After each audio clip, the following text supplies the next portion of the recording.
बच्चों, class fifth के पाठ की शुरुआत हमने प्रार्थना से की थी, प्रार्थना कविता से की थी। आज क्लास फिफ्थ के पाठ 2 के ओर हम लोग पढ़ रहे हैं। पाठ 2 का नाम है गीतांश की टी शर्ट। आज हम लोग इस गीतांश की टी शर्ट क्या है उसके बारे में हम लोग इस पाठ में चर्चा करने वाले हैं। तो क्लास फिफ्थ के दूसरे पाठ का नाम है गीतांश की टी शर्ट। प्रस्तुत पाठ में गीतांश अपनी माँ का कहना नहीं मानता है। अधिकतर बच्चे अपन ने देखा होगा कि बहुत सारे बच्चे जो होते हैं उनको मम्मी पापा कुछ बोलते हैं, वो उनकी बातों की ओर ध्यान न देते हुए उनको निगलेक्ट करते हैं, उनकी बात नहीं मानते हैं और इस कारण से उनको कुछ ना कुछ हानि होती है। जब उनको नुकसान होता है तब उनको समझ में आता है कि हमारे मम्मी पापा हमको जो बोल रहे थे या हमारी मम्मी हमें जो समझा रही थी वो बात सही थी, हमको उनकी बात मानना चाहिए। ऐसे ही इस पाठ में गीतांश नाम का एक लड़का है। अब ये जो है ये अपनी माँ का कहना नहीं मानता। ये कहना नहीं मानने के कारण वो बीमार हो जाता है। अब क्या कहना उसकी माँ का वो नहीं मानता है, वो इस पाठ में हम लोग पढ़ेंगे। वो बीमार पड़ जाता है और इसी प्रकार हम लोग भी इसी तरह से हमारी मनमानी करते हैं और हमारी मनमानी का नतीजा हमको भुगतना पड़ता है। तो इसलिए हमको कहा गया है कि कभी भी हमारे बड़ों का कहना हमको मानना चाहिए। अगर हमारे बड़े हमको कुछ बता रहे समझा रहे तो वो ज़रूर हमारी भलाई के लिए बोलते होंगे या हमारा कुछ हित ही उसमें छिपा हुआ होगा। ये मानकर उनका जो चाहे भला बुरा जो भी कहे तो उनकी बात हमारे लिए उनकी बात हमें मानना चाहिए, क्योंकि वो हमारे भले के लिए ही कोई बात बोलते हैं। उसी तरह से इस गीतांश नाम के एक लड़के को भी अपनी मम्मी उसकी मम्मी जो है वो कुछ बोल रही है पर वो बात नहीं मान रहा है और उसका खामियाजा उसको भुगतना पड़ा है। वो क्या खामियाजा भुगतता है, उसको किस तरह से सीख मिलती है, इस पाठ में हम लोग ये पढ़ने वाले हैं। गीतू ओ गीतू, माँ आवाज़ लगा रही। जैसे हम लोगों को भी सुबह स्कूल का टाइम हो जाता है या हमारी क्लास का टाइम हो जाता है तो मम्मी आवाज़ लगा के उठाती है कि अरे उठो, टाइम हो गया है, हम लोगों को आवाज़ लगाती है। उसी तरह से ये गीतांश की मम्मी उसको गीतांश को गीतू गीतू कह के आवाज़ लगा रही, गीतू ओ गीतू, उठता क्यों नहीं है? क्या आज फिर स्कूल के लिए लेट होना है? देर हो गई है, टाइम हो गया है, अगर उठोगे नहीं तो स्कूल जाने के लिए लेट हो जाओगे। आज फिर लेट करना है, मतलब इसका क्या? ये जब हम पढ़ते हैं तो हमको पता चलता है कि गीतांश हर रोज ही लेट उठता होगा या लेट उठने के कारण उसको स्कूल में लेट वो पहुंचता होगा। इसी तरह से माँ ने उसके बदन पे जो रजाई है, मतलब रजाई ओढ़कर सोया है, वो रजाई को हटाते हुए गीतांश को उन्होंने आवाज़ लगाई कि गीतू उठो, उठते क्यों नहीं हो? आज फिर लेट हो जाओगे स्कूल जाने के लिए। उसने माँ के गले में बाहें डालते हुए कहा, प्लीज़ माँ मुझे थोड़ी देर और सोने दो ना। आप लोग भी सुबह सुबह कभी स्कूल जाना है तो मम्मी उठाती तो प्यार से बोलते मम्मी बस 5 मिनट, बस 2 मिनट, बस मम्मी 3 मिनट, बस अभी उठ ही रहा हूँ मम्मी, यार बस ज़रा सी देर सोने दो। इस तरह से हम लोग भी बोलते हैं। उसी तरह से गीतांश ने भी मम्मी के गले में हाथ डाले, अपनी बाहें डाली और कहा कि मम्मी प्लीज़ थोड़ी देर सोने दो ना। देखो कितनी ठंड है, ठंड के दिनों में तो रजाई से बाहर निकलने की हमारी भी इच्छा होती नहीं है। तो वो भी अपनी माँ को कह रहा है, देखो ना मम्मी कितनी ठंड है, सोने दो। देखो गीतू अब ज़्यादा नखरे ना दिखाओ। माँ कह रही कि बहुत हो गया, अब ज़्यादा नखरे मत दिखाओ। अगर तुमने ज़्यादा नखरे दिखाए तो आज तुम मुझसे मार खाओगे। मम्मी भी यही कहती, बस उठ जाओ, बहुत हो गया तुम्हारा नाटक, नहीं तो अब मैं मार दूंगी। इस तरह से हमारी मम्मी भी हमको डांटती है। उसी तरह से उन्होंने कहा कि अब नखरे मत दिखाओ, अगर तुमने ज़्यादा नखरे दिखाए तो मैं तुमको आज आज तुम मेरे हाथों से मार खाओगे। क्या तुम्हें आज फिर स्कूल लेट जाना है, लेट पहुँचना है? तो माँ ने आंखें तररते हुए, मतलब गुस्से से माँ ने उसको कहा। अब माँ की डांट पड़ी है तो अब डांट पड़ने के बाद तो हर कोई उठ जाता है। अगर मम्मी पापा डांट दे तो हमको मजबूरी हो जाती है, हमारी जबरन हमको उठना ही पड़ता है। नहीं तो अगर गुस्सा जो है वो अगर तेज हो गया तो मार पड़ने की भी संभावना रहती है। तो डांट खाकर गीतू जो है पलंग से उठा और गुसल खाने की ओर जाने लगा। गुसल खाना यानी हमारा जो बाथरूम होता है, तो यानी स्नान गृह जो होता है उस ओर वो जाने लगा। तो वो उसको हिंदी में गुसल खाना कहते हैं। वो बाथरूम की ओर जाने लगा। अचानक वो रुक गया, जाते जाते वो रुक गया और माँ की ओर देखते हुए बोला, क्या माँ आप मुझे गीतू गीतू बुलाती है? वो उसने माँ को कहा कि आप मुझे क्या गीतू गीतू बुलाती है, तो लड़कियों वाला नाम है। उसको एकदम से याद आया कि अरे मम्मी ने मुझे गीतू गीतू कहकर बुलाया बुलाया था, मेरा नाम तो गीतांश है, गीतू नाम तो लड़कियों का गीतू होता है, तो आप मुझे गीतू गीतू क्यों बुलाती है, ये तो लड़कियों वाला नाम है, आप मुझे मेरे पूरे नाम से पुकारा करो। ऐसे माँ को इंस्ट्रक्शन उसने दी कि आप मुझे गीतू गीतू मत करें, आप मुझे गीतांश नाम से पुकारा करें। गीतू नाम से आप क्यों पुकारते हो, ये तो लड़कियों वाला नाम है, गीतांश से क्यों नहीं बुलाती हूँ, मुझे गीतू नाम अच्छा नहीं लगता। इस तरह से उसने अपनी माँ को बोला। माँ ने उसके सिर पर हाथ फेरते हुए कहा, मैं तुझे प्यार से गीतू कहती हूँ, हमको हमारा भी जो नाम रहता है उस नाम को थोड़ा सा शॉर्ट करके या कोई और दूसरे नाम से हमारी माँ हमको उठाती है या बात करती है। उसी तरह से उसके सिर पर हाथ फेरते हुए माँ ने कहा, बेटा ये तो मैं प्यार से बोलती हूँ, गीतू गीतू, तुम्हारा नाम तो गीतांशी है, मैं तो प्यार से तुमको पुकारती हूँ। और तुझे और मुझे गीतू कहना ही अच्छा लगता है, और मुझे तो सिर्फ गीतू कहना ही अच्छा लगता है। अब जाओ, तुम जाकर तैयार हो जाओ, नाश्ता करके स्कूल जाओ, मैंने नाश्ता रेडी करके रखा है, नाश्ता करो और स्कूल जाओ। इतना कहकर माँ रसोई की ओर चल दी। माँ तो अपने कार्य के लिए गई कि अब इसका जो भी है काम करना है, उसको नाश्ता देना है, उसका लंच पैक करना है, जो भी है वो। तो माँ रसोई की ओर चल पड़ी। गीतू भी जल्दी से गुसल खाने में घुसा, वो भी अपने बाथरूम में घुसा, और नाश्ते की मेज पर आते ही गीतू ने जल्दी जल्दी नाश्ता किया और स्कूल के लिए चल पड़ा। जैसे बाथरूम से फ्री होकर आया, उसने जो भी डेली के अपने जो कार्य है निपटाए, नाश्ते की टेबल पर आकर बैठा, फटाफट उसने नाश्ता किया और वो स्कूल के लिए चल पड़ा। 5वीं कक्षा में पढ़ने वाला गीतू। गीतू जो है कौन सी कक्षा में पढ़ता था, 5वीं कक्षा में। गीतू यानी गीतान सबका लाडला था, सबका लाडला यानी घर में भी लाडला था, स्कूल में भी लाडला था। घर पर मम्मी पापा, तो स्कूल में दोस्त और अध्यापक भी उसे बेहद पसंद करते थे। अब पसंद क्यों करते थे, कुछ तो उसमें गुण होंगे इसलिए पसंद करते होंगे। गीतांश पढ़ाई लिखाई के साथ खेलकूद में भी होशियार था। गीतांश जो लड़का था वो पढ़ने में तो अच्छा था ही था, उसके साथ वो खेलकूद में भी अव्वल था, खेलकूद में भी वो आगे आता था। इस कारण से अध्यापक उसे बेहद पसंद करते थे, सभी टीचर उसको पसंद करते थे। और बस एक उसके साथ ये सभी चीज़ों में होशियार था, खेल कूद में, पढ़ाई लिखाई में, जिस कारण से वो सबका लाडला बना हुआ था, घर पे मम्मी पापा का, स्कूल में अध्यापक और दोस्तों का। बस एक कमी थी उसके अंदर, एक कोई चीज़ की वो कमी थी। तो क्या कमी थी, वो जिद्दी था। बहुत सारे बच्चे जिद्दी होते, जिद्दीपना तो हम समझते हैं, जिद्दी कैसे होते कि मुझे ये चाहिए तो चाहिए ही चाहिए, ये मैं करूँगा तो करूँगा ही सही। किसी ने अगर कितना भी समझा दिया फिर भी वो बच्चा मानता नहीं है और अपनी जिद को वो पूरी करके रहता है, ऐसे जिद्दी होते हैं। उसी तरह से इसके अंदर भी एक जिद्दीपना था। वो किसी बात पर अड़ जाता तो उसको वो मनवा के ही दम लेता था। अगर उसने बोल दिया, ठान लिया कि ये चीज़ उसको करना है तो उसको करना है, ये चीज़ उसको चाहिए तो चाहिए। इस तरह से वो जिद्दी था। जिद्दीपना भी कभी कभी हमारे लिए नुकसानदायक होता है, ज़्यादा जिद्दीपना भी हमारे अंदर नहीं होना चाहिए। कभी कभार एक आध बार कोई चीज़ के लिए अगर हमने जिद कर ली तो वो वाजिब होती है, पर हर चीज़ के लिए जिद करना अच्छी बात नहीं होती है। तो पर ये जिद्दी था, वो अड़ जाता था, और अगर किसी ने कुछ उसको समझाने की कोशिश भी की तो वो समझता नहीं था। उसके इसी आदत के कारण उसे कई बार नुकसान भी होता था। ज़्यादा जिद करने से नुकसान भी होता है कि हर बार आपके जिद के आगे कोई घुटने नहीं टेकेगा, कभी ना कभी आपको वो अपोज करेगा। हर जिद आपकी पूरी नहीं होगी, कभी ना कभी आपको भी पीछे हटना पड़ेगा। पर वो हटता नहीं था और उसका खामियाजा उसी को भुगतना पड़ता था। कई बार बड़ों से डांट भी खानी पड़ी थी। अगर जिद किया, ज़्यादा जिद की तो उसको डांट पड़ती थी, लेकिन इसके बावजूद उसने उसकी गंदी आदत को छोड़ा नहीं था कि अरे मेरी इस जिद के कारण मुझे डांट पड़ती है, कभी कभी मार भी पड़ जाती होंगी, पर वो जिद्दीपना छोड़ने को तैयार नहीं था। इस तरह से ही इसके अंदर एक ही अवगुण था, वो कि जिद्दी था, बाकी सब चीज़ों में वो होशियार था। रोज की तरह आज भी खेल के पीरियड में गीतांश अपने दोस्तों के साथ फुटबॉल खेल रहा था। जो गेम का पीरियड लगता है अपने क्लासों में, स्कूलों में, तो उसी तरह से उसके भी स्कूल में एक लगा था फुटबॉल, तो वो फुटबॉल खेल रहा था। आज काफ़ी समय बीत जाने के बाद भी उससे गोल नहीं हो पा रहा था। आज वो खेल तो ज़रूर रहा था, पर उससे फुटबॉल में एक भी गोल नहीं हो पा रहा था, और इसका गुस्सा उसको स्वयं पर आ रहा था कि मैं गोल क्यों नहीं कर पा रहा हूँ, गोल क्यों नहीं कर पा रहा हूँ, गुस्सा आ रहा था।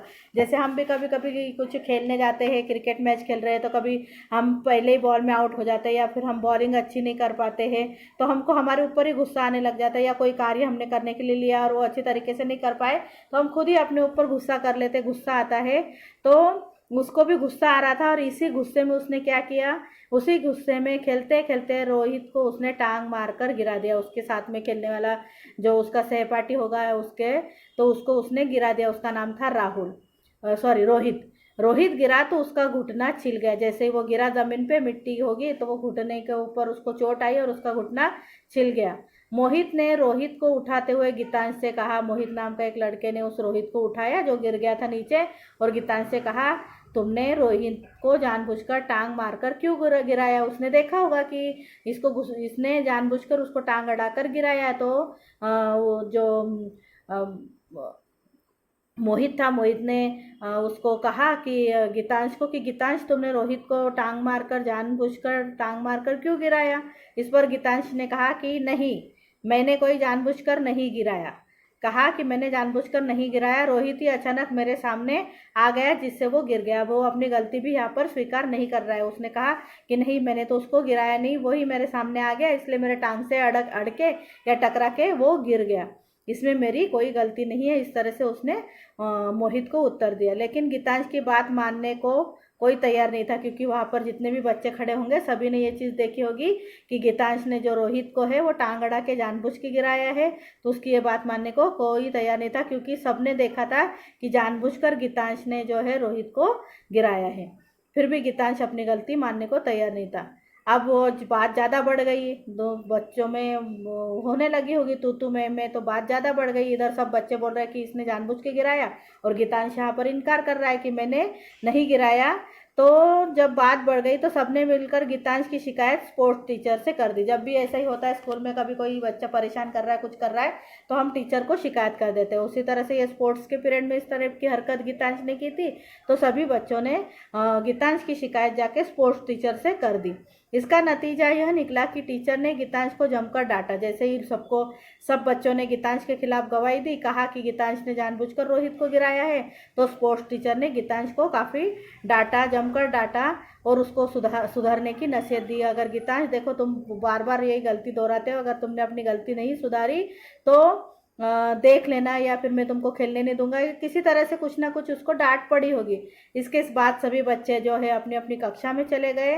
कक्षा में आने के बाद गीतांश उदास था। अभी उसको डांट पड़ी थी, अगर हमको भी डांट पड़ जाए कोई टीचर से तो क्लास में आने के बाद हम भी गुमसुम हो जाते हैं। उसी तरह से गीतांश भी गुमसुम उदास था, और इस वजह से जितने भी लेक्चर उसके आगे लगे होंगे, जो भी पीरियड होंगे, उस पीरियड में उसका बिल्कुल पढ़ाई में मन ही नहीं था। हाँ, उसके दिमाग में वही वही चीज़ें घूम रही थी, तो उस कारण से सामने टीचर क्या पढ़ा रहे हैं उसको समझ में नहीं आ रहा था, या फिर उसका मन जो है वो पढ़ाई में नहीं लग रहा था। स्कूल की छुट्टी होने के बाद घर लौटते हुए भी वो पूरे रास्ते उदास रहा। वो अगर हमको भी कहीं डांट पड़ी हो, मार पड़ी हो, तो हमारा भी दिन उस दिन खराब हो जाता है, हम भी इसी तरह से उदास रहते हैं। उसी तरह से गीतांश भी उदास था, रास्ते से चलते हुए भी उसको उदासी घेरी हुई थी। घर पहुंचते ही उसने अनमन ढंग से दरवाजे की बेल बजाई। अब उसका डोर बंद होगा तो बेल बजा के उसने दरवाज़ा खोलने के लिए उसने बेल बजाई। सामने पुष्कर मामा को देखकर उसके आश्चर्य और खुशी का ठिकाना नहीं रहा। अब जैसे ही डोर बेल बजी तो डोर खोलने के लिए कोई आकर खड़ा हुआ। अब कौन आया खोलने के लिए? तो उसके मामा आए थे। उस मामा का नाम था पुष्कर मामा। उन्होंने गेट खोला, तो जैसे उन्होंने मामा को देखा तो पुष्कर मामा को देखा तो उसकी खुशी का ठिकाना नहीं रहा। वो खुशी के मारे उनसे लिपट गया। जैसे उसने देखा कि मेरे मामा आए तो खुशी के मारे वो लिपट गया। उसके पुष्कर मामा ऑस्ट्रेलिया में रहते थे। उसके मामा जो है वो कहाँ से आए थे? तो ऑस्ट्रेलिया से आए थे। वे आज दोपहर को ही दिल्ली पहुँचे थे, आज ही आए थे दिल्ली। और गीतांश को मामा जी ने बताया कि उन्हें ऑफिस का कुछ काम है, वे केवल एक दिन के लिए ही आए हैं। अब जैसे ही देखा उसने गीतांश मिला, उनसे बातचीत हुई। बातचीत में उसको पता चला कि उसके मामा जी कुछ ऑफिस के काम से आए हुए हैं और सिर्फ एक दिन के लिए आए हैं, कल सुबह ही उनको वापस जाना है। गीतांश को यह सुनकर अच्छा नहीं लगा कि मामा आए तो सही, पर वो जल्दी जाने वाले हैं, कोई अपना प्रिय व्यक्ति आए और वो जल्दी चला जाए तो हमें अच्छा नहीं लगता। उसी तरह से गीतांश के मामा जी जो है सिर्फ एक दिन के लिए आए थे और वो कल सुबह जाने वाले, ये सुनकर उन्हें अच्छा नहीं लगा मामा जी कि सिर्फ एक दिन के लिए आए हैं। मामा जी जो आए थे ऑस्ट्रेलिया से गीतांश के लिए, मतलब अपने भांजे के लिए बहुत तरह तरह के वो गिफ्ट्स लेकर आए थे।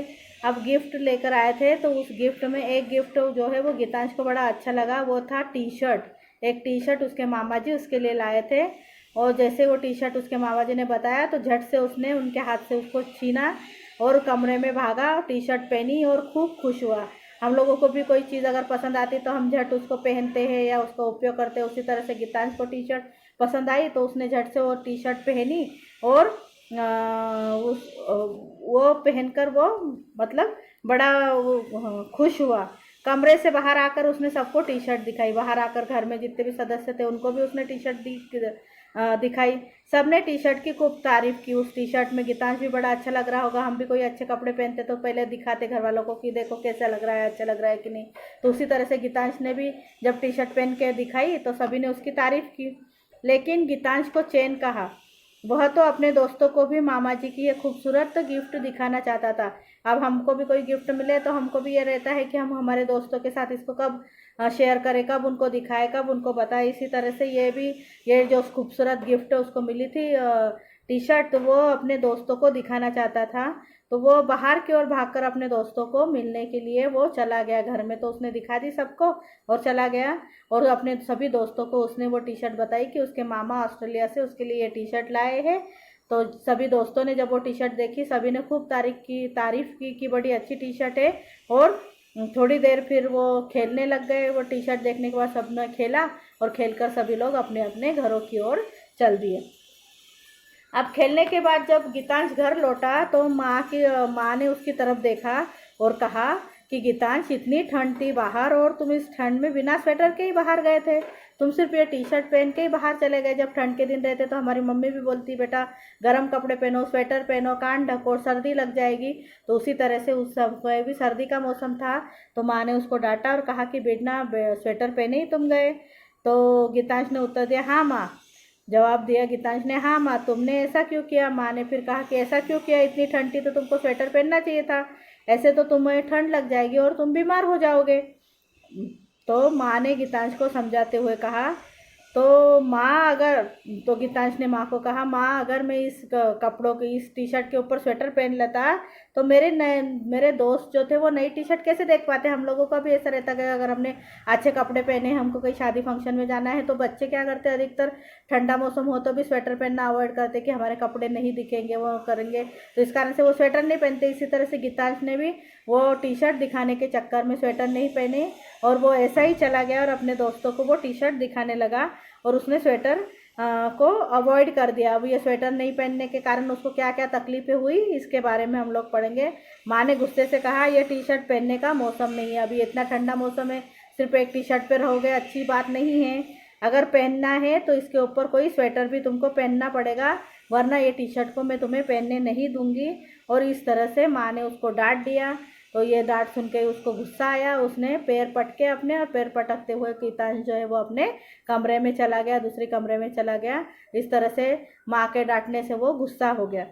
अगले ही 2 दिन स्कूल से लौटने के बाद गीतांश जब दोस्तों के साथ खेलने गया, अब वो दिन तो चला गया। दूसरे दिन गीतांश उठकर स्कूल गया और स्कूल से लौटकर जब वो अपने दोस्तों के साथ खेलने के लिए गया तो अपनी नई टी शर्ट पहन कर गया। और टी शर्ट पहनी भी पर उसके ऊपर उसने स्वेटर नहीं पहनी और वही टी शर्ट उसने पहनी जिस कारण से उसको डांट पड़ी थी। माँ ने डांटा था एक दिन पूर्व कि बिना स्वेटर के तुम गए कैसे।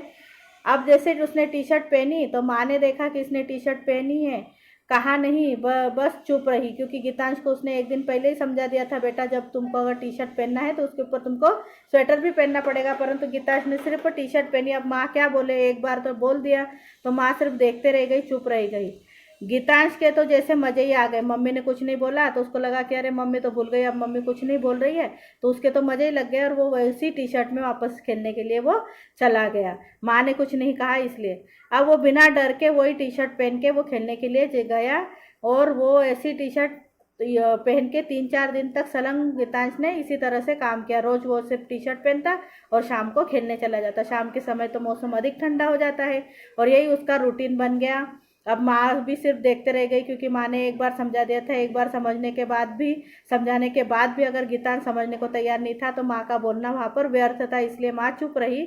और 3-4 दिन इसी का फ़ायदा उठाकर गीतांश जो है वो सिर्फ टी शर्ट में ही बाहर खेलने चला गया। उसने स्वेटर वगैरह नहीं पहना। अगले दिन आज सुबह मास्टर जी ने बताया कि कल से स्कूल में एक सप्ताह की सर्दी की छुट्टियां है। अब सर्दी के दिनों में हम लोग भी वो देखते हैं कि क्रिसमस की वैकेशन लगती है, तो एक वीक की छुट्टी, एक सप्ताह की छुट्टी जो है उनकी स्कूल की पड़ी है। मास्टर जी ने आज ही कहा है कि अब आज से शीतकालीन अवकाश आप लोगों का एक सप्ताह के लिए चालू हो गया है। और ये सब सुनकर बच्चों को तो छुट्टी का बड़ा क्रेज़ रहता है। जैसे छुट्टी का सुनते हैं तो हमको बड़ी खुशी होती है कि अरे चलो कल छुट्टी है, कल से कोई पढ़ाई नहीं करना, ये नहीं करना। तो उसी तरह से इसको भी बड़ी खुशी हुई कि चलो एक सप्ताह की छुट्टी है। सब बच्चे खुशी से उछल पड़े और सबसे ज़्यादा खुश तो गीतांश था। अब गीतांश ने सोचा कि वह तो अब पूरे दिन नई टी शर्ट पहनकर सिर्फ खेलता रहेगा, पढ़ाई लिखाई कुछ नहीं करेगा। और उसी तरह से बड़ा खुश होकर, मन ही मन खुश होकर गीतांश घर आया। गीतांश ने कहा अपना बैग वगैरह रखा, वही वापस उसका रूटीन, उसने टी शर्ट पहनी और वो ऐसा ही सिर्फ टी शर्ट पहन के वो खेलने के लिए चला गया। अब देर शाम को जब वो घर लौटा तो उसके सिर और पेट में दर्द हो रहा था। जैसे वो घर पे आया तो घर देखा उसने कि उसके सिर में बड़ा दर्द हो रहा है और सिर के दर्द के साथ साथ उसके पेट में भी दर्द हो रहा है। तो वो अपने कमरे में चला गया। अब उस रात उसने ठीक से खाना भी नहीं खाया, पेट दर्द के कारण तो कोई खाना खवाया नहीं उससे, तो खाना भी नहीं खाया। अगले दिन जब वो सोकर उठा, अब रात को ऐसा ही वो थका हारा सो गया, जब सुबह उठा तो उसका शरीर जो है वो, बदन जो है वो तप रहा था, यानी उसको बुखार आ गया था, उसको सर्दी लग गई थी। और सिर में भी उसके दर्द जैसे कि तैसा बना हुआ था, जो एक दिन पहले था वैसे ही उसके सिर में भी दर्द हो रहा था। अब मम्मी उसको डॉक्टर के पास ले गई। अब बीमार हो जाए तो हम डॉक्टर के पास जाते, उसी तरह से उसकी मम्मी भी उसको डॉक्टर के पास लेकर गई। जब डॉक्टर ने उसको चेक किया तो डॉक्टर ने कहा कि गीतांश को ठंड लग गई है, इसलिए उसको बुखार भी है और उसका सिर भी दर्द कर रहा है। अब उन्होंने गीतांश को लंबी चौड़ी पर्ची लिख के दी, दवाइयाँ लिख के दी। उसने कहा कि ये दवाई लेना और आराम करना, और साथ गर्म कपड़े पहनने की डॉक्टर ने भी सलाह दी कि ये इतने से टी शर्ट में नहीं चलेगा, कोई गर्म कपड़े पहनो और अब ये दवाई लो और आराम करो, कहीं खेलने जाना नहीं और कहीं नहीं जाना। अब ये सब चीज़ें सुनकर गीतांश बड़ा उदास हो गया। अब उसको याद आई माँ की डांट कि मुझे माँ ने डांटा था सिर्फ टी शर्ट पहन के जाने के लिए। तब उसको माँ की याद, उसको समझ में आया कि उस समय काश मैंने मेरी मम्मी की बात सुन ली होती, उसके साथ मैंने स्वेटर पहन लिया होता या गर्म कपड़े पहन लिए होते तो आज मैं बीमार नहीं पड़ता। और बार बार उसका मन यही सोच रहा था कि मैंने कितनी बड़ी बेवकूफ़ी की, काश मैंने माँ का कहना सुना होता तो मैं आज बीमार नहीं होता। अब ये बीमारी के कारण मुझे घर पर ही आराम करना पड़ेगा और मैं खेलने भी नहीं जा सकता। और मेरा जो ये सप्ताह की जो छुट्टियाँ है, मेरे पूरे वीक की जो छुट्टियाँ है, वो छुट्टियाँ भी ऐसी ही पानी में ने घर में ही चली जाएगी, बीमारी में ही चली जाएगी। ये सब चीज़ें सोच सोच कर उसको बड़ा पछता हो रहा था, क्योंकि छुट्टियों का मज़ा उसका किरकिरा हो गया था। डॉक्टर ने उसको दवाइयाँ खाकर आराम करने की सलाह दी थी और गर्म कपड़े पहन के घर में रहने की सलाह दी थी। तो इस तरह से उसको अपने किए पे पछतावा था कि काश मैंने अपनी मम्मी की बात सुन ली होती तो आज मैं भी अपने छुट्टियों का एंजॉय कर पाता, छुट्टियों में खेल पाता, अपने दोस्तों के साथ घूम पाता। पर आज सिर्फ उसको आराम करना पड़ रहा है। तो इस पाठ से हमको यही शिक्षा मिलती है कि हमारे बड़े जो हमको समझाते हैं, कभी उसका हमको बुरा नहीं मानना चाहिए और उनकी बताई हुई बातों का सुनकर हमको सुनना चाहिए और वो जिस तरह से कह रहे हैं उस तरह से करना चाहिए। नहीं तो इस कारण से हमको कभी कभी बहुत मुसीबत झेलना पड़ सकती है, पछतावा हो सकता है। इसलिए हमको ऐसा कार्य नहीं करना पड़े कि जिसके कारण हमको बाद में पछताना पड़े। हमारे बड़ों की सलाह जो है हमारे हित के लिए होती है, यही समझकर हमारे बड़ों ने या हमारे जो भी वरिष्ठ लोग हैं उन्होंने जो भी हमको सलाह दी है उस सलाह को हमको मानना चाहिए और हमको उन्होंने बताए हुए जो रास्ते हैं उस रास्ते पे हमको चलना चाहिए। नहीं तो ये गीतांश की जैसे हालत हो गई थी उसी तरह से हमारे भी हाल हो जाते। तो बच्चों, इससे हमको यही सीख मिलती है कि कभी भी हमको किसी भी बात को नकारने के पहले 4 बार सोचना चाहिए और उनकी बातों को ध्यान से सुनकर उस पर अमल करना चाहिए। तो आशा करती हूँ आपको ये पाठ समझ में आया होगा। अब इसके प्रश्न उत्तर जब हमारी क्लास लगेगी उसमें हम लोग सॉल्व करेंगे या उसके प्रश्न उत्तर के बारे में चर्चा करेंगे। अब मिलते हैं हम अगली वीडियो में। तीसरा वाला जो पाठ है आपका, गलती का एहसास, इस अगले वीडियो में इस पाठ के संबंध में हम लोग चर्चा करेंगे। तब तक हैव अ नाइस